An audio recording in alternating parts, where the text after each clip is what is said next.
Sarah, dressed in her finest, a short black top, a striking red skirt, and her favorite pointy red heels, stumbled through the thick forest. The echoes of the night's party still lingered in her ears as she made her way back to the dormitory. Suddenly, from behind the towering trees, three women dressed in black jumped out. Their faces were hidden behind masks, and they moved with eerie precision as they closed in on Sarah.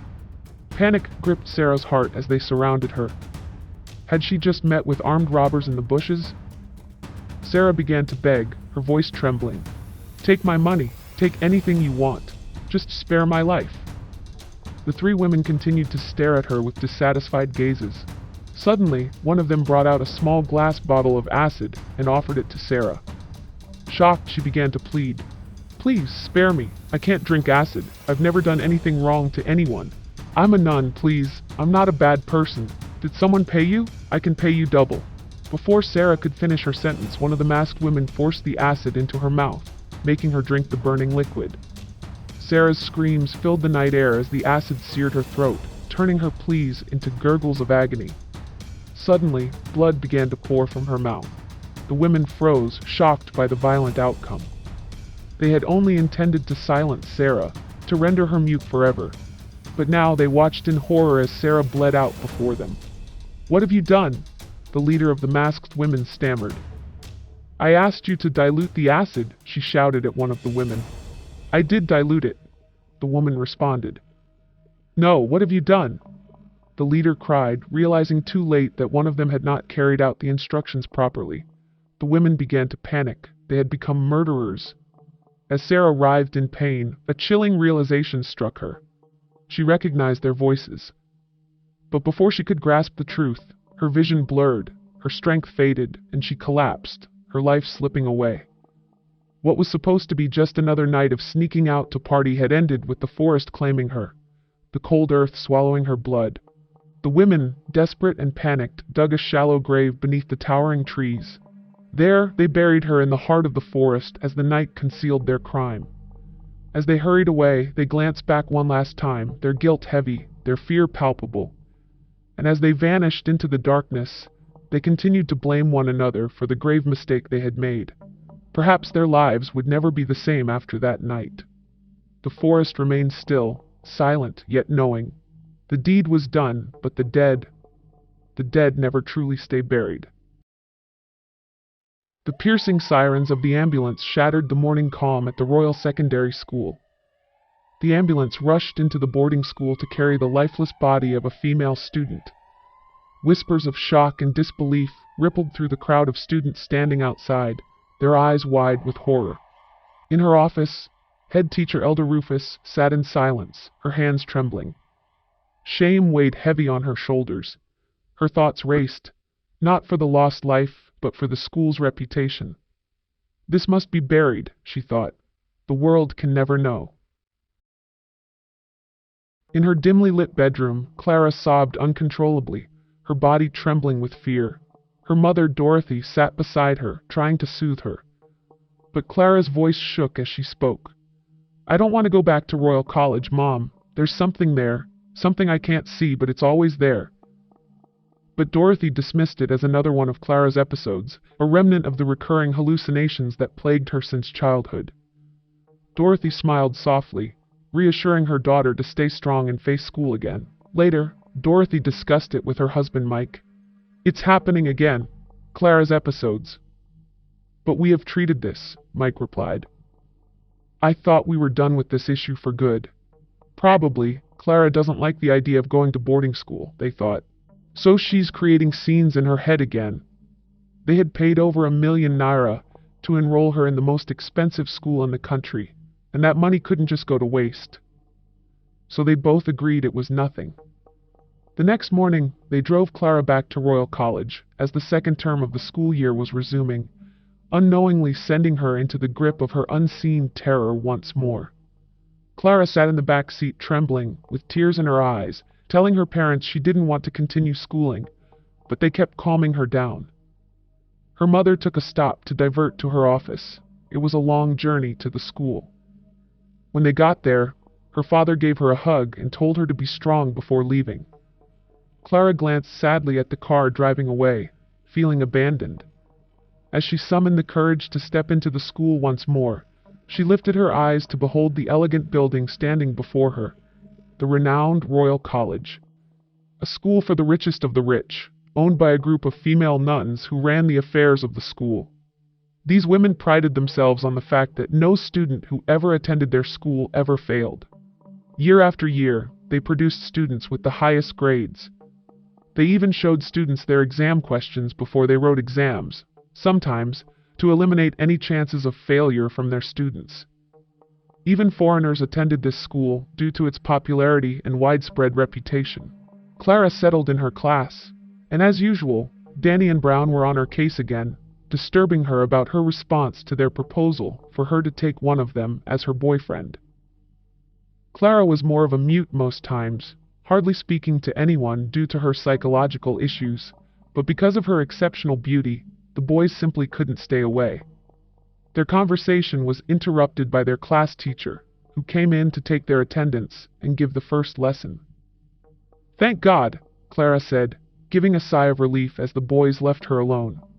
By 8 p.m., all the students were gathered in the school's auditorium for the daily night assembly. The head teacher, Elder Rufus, welcomed them to the new term, reminding them of the code of conduct and rules of the dormitory. The students, as usual, settled in their respective dormitories, and things went on as they should. Clara continued to attend classes like a normal student. In her spare time, she read her books and focused on her studies diligently. Clara was a nerd in the sciences. Despite the psychological issues she was diagnosed with, she had an IQ that was extremely high, way beyond her age. She would either be found in the library or alone with her books. Everything was going fine for the first couple of weeks, and Clara began to feel a little sense of calm whenever it was time to sleep in her dormitory. But her newfound sense of ease would not last, as one particular night it started all over again. Clara shut her eyes to sleep, laying on the top bunk, her body rigid with anxiety as sleep eluded her that fateful night. The night was silent. Suddenly, Clara began to sense it again, a terrible presence from the corridor. She began to hear the disturbing sound of high heels screeching against the sharp tiles, cutting through the stillness like a knife. She was the only one who heard it, the only one awake. Her heart pounded as the footsteps drew closer, each step more deliberate, more menacing. Suddenly it was in her room, the sounds of a woman's footsteps. Clara squeezed her eyes shut, afraid to breathe or move, fearing that any sound she made would bring the thing before her. She clung to her bedsheet, frozen in fear, sweat dripping down her forehead. But then the footsteps stopped. Silence. Was it gone? Clara dared to open her eyes, and her breath caught in her throat. Across from her, a female ghost, drenched in blood, stared back at her from the opposite bed. As Clara stared at the figure, its eyes burned with anger, then softened into a haunting sadness, as if pleading for help. It happened in a split second. Clara screamed, but the room remained undisturbed. No one else woke up. She shut her eyes again, trembling, wishing and praying it was a dream, praying for it to stop. Then, all of a sudden, the thing began to shake her bunk bed so violently, as if trying to throw her off the bed. Clara held on for dear life, barely breathing, until morning came. The room was calm, ordinary, as if nothing had happened. Clara, shaken, recounted her nightmarish experience to her bunkmate, but her words were met with disbelief. No one else had heard or seen anything. Panic twisted inside her. Was it her sickness, her old hallucinations creeping back, or was she truly losing her mind? After class that morning, Clara went back to Danny and Brown and told them of her horrific experiences. They advised her to share these happenings with the head teacher. Clara sat inside the head teacher's office, still traumatized from the horror. Her eyes kept moving around as she was extremely tense. She noticed a separate, mysterious-looking door inside the office. As her mind raced, pondering on what could be behind the door, her thoughts were interrupted by the head teacher's voice. "I heard you wanted to see me. I'm here now. Go on," Elder Rufus said with a mysterious grin on her face. Clara narrated all that she had been experiencing to her. The head teacher showed a sudden fear on hearing all Clara had said. She immediately brought herself to order and acted calmly, trying to hide her shock and fear behind a smile. She told Clara not to worry and to let her know if it happens again, she would take care of the issue. Hope you haven't told your parents yet? The head teacher asked. Clara lied and said, No, I haven't. Then she instructed Clara not to tell anyone, especially her parents, what she was experiencing at night. She assured Clara everything would be put under control.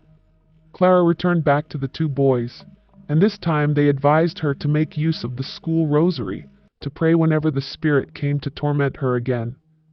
That particular night, the lady in red heels came pacing through the corridor again. Clara shook in fear as her other roommates slept peacefully. In her fright, she waited, knowing the spirit would enter her room, and so it happened. The footsteps, she could hear them from the corridor, and then it was in her room again. At first, the footsteps were slow and subtle, and then suddenly, Clara began to hear the footsteps coming towards her at a faster pace. Trembling, she took a step of faith and lifted up the rosary, praying.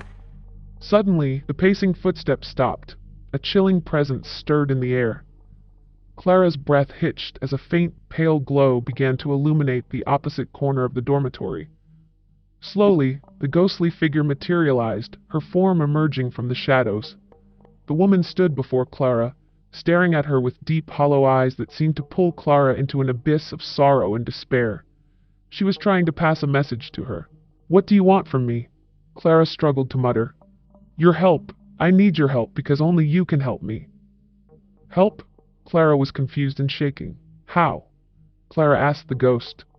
You have a gift. You see things that others cannot. Listen, and I will tell you my story. The ghost narrated to Clara who she was. She told her that many years ago, she was once a nun teaching in the school, until one night, as she was returning from her nightly escapades, she was poisoned to death by 3 women. She had returned to avenge her death, but there was a problem. She had no memory of who or why she was killed. All she remembered was what happened on the night she died, and 4 names.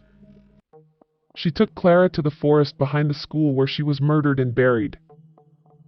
Ken Okara, Travis David, Toffer Olatunji, and a girl's name, Anita Benson. These names have stayed in my memory for so long.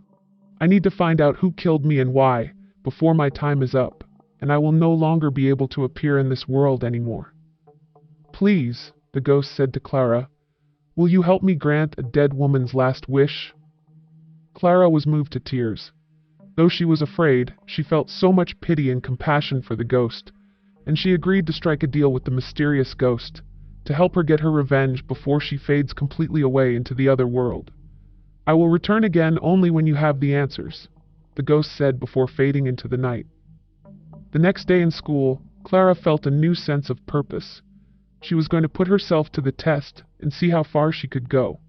And so, with precision, she began to carry out her surreal secret investigation, starting with the 4 names she was given. Clara first began to search the books, going through all the yearbooks of students from previous years in her school. Soon, she stumbled upon their names. It turned out that those students mentioned to her by the ghost lady were all previous students from the same set, the class of 2010, who had graduated from the school many years ago. Clara became upset all of a sudden. That was it. All the information she got on those students, there was nothing more. How could the ghost not give her anything tangible to work with? She brainstormed for days and days, and then, like a light bulb, she had an epiphany on what to do next. She went to the current final year students of the school to ask them questions. Perhaps one of them may remember their seniors and have some information on them. One after the other, she asked different girls, but no one was willing to give her any information. Then, one of them told her she did know of them because they were the popular prefects of their set, the ones who were so intelligent and won all the international competitions for the school.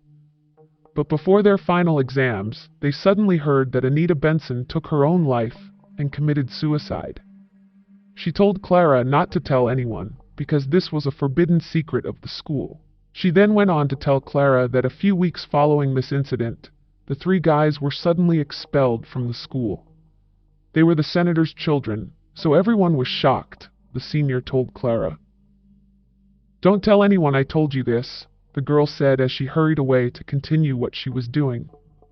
Clara returned to her class perplexed.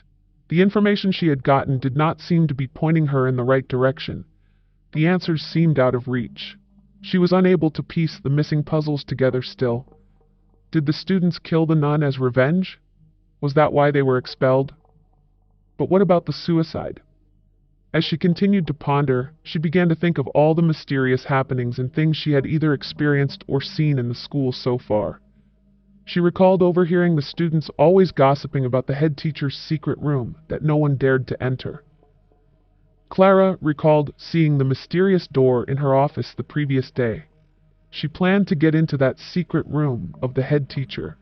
She was certain the head teacher must have good information on some of the things that happened in the school from the previous years. But how would she get into the head teacher's office without being caught by Elder Rufus or the CCTV cameras planted everywhere, taping everything happening in the school 24/7? Making use of all the little information she had, Clara came up with a brilliant plan to get the answers she was searching for before the time was up. The next day, while others were in class, Clara sneaked out and walked through the very long hallway, holding a red balloon with a very long string. She was heading to the computer room. She sneaked in, knowing the computer teacher was in class. She was nervous and scared, yet determined to achieve her goal. She sat and focused on the eye of the CCTV covering and recording the computer room. Then, she let go of the balloon string, directing it towards the CCTV. The balloon floated in the air, straight to the face of the camera, and covered it. Immediately, Clara rushed to the computer teacher's laptop. Using her knowledgeable skills in computers, she hacked into the teacher's system and disabled the CCTV covering the computer room, the hallways, the head teacher's office, and all the places she would go through to find answers. She deleted what she had to and hurriedly left the computer room. Now, she had more freedom to do the things that needed to be done. She then went back to her room and waited to carry out her next plan. When it was 8 p.m. that night, all the students, as usual, gathered at the auditorium with all the staff and teaching nuns. Clara sat in the crowd as the head teacher, Elder Rufus, and the nuns addressed them. She waited to sign her attendance. It was 10 minutes to the end of the assembly. Clara quickly rushed out, and going through a different, very long hallway, she made her way to the head teacher's office. Clara got in and was able to unlock the locks of the secret door. When she opened it, she found stacks of videotapes arranged on a shelf, with different years written on them. While Clara was still in the secret room, Elder Rufus was already on her way back to her office from the just concluded assembly meeting.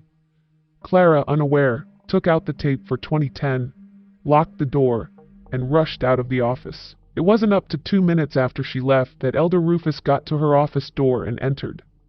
Clara began to make her way back, going through the very long hallway leading back to the dormitory. Back in the head teacher's office, Elder Rufus sat comfortably on her chair to let off steam and finish a little paperwork before calling it a day, when suddenly her eyes fell upon a green leaf on the rug right in front of her special door. Her eyes widened in shock and terror. Someone must have gotten into her secret room. Many years back, she had secretly shut in a tiny leaf at the edge of her door that was not very visible for others to see. If anyone else, aside from her, opened the door, the leaf would fall to the ground without the person's knowledge. This had never happened before. Someone had come into her secret room. Elder Rufus immediately swung into action. The culprit couldn't have gotten that far. Using her walkie-talkie, she ordered the security to cut off the power supply to the entire school. Immediately, the lights went off everywhere. Clara, who was still in the hallway, immediately panicked as the lights went off suddenly. She was thrown off balance. They had never experienced a power outage before, and she couldn't see where she was heading to clearly anymore. Quickly, in Elder Rufus's office, she summoned all the nuns and instructed them to go straight into the boys' and girls' dormitories with their torches. They were to scout the toilets in each room to find any empty bed with a missing student. Whoever was not in bed must have been the student who trespassed into her office. The nuns followed the instructions. As they began to search from room to room, Elder Rufus got to Clara's room first, and behold, Clara was missing. Her bed was empty. Elder Rufus knew immediately who had come into her office that night. Meanwhile, Clara was still stuck in the darkness in the hallway, thinking to herself, that she needed to hurry back to her room before the lights came on again.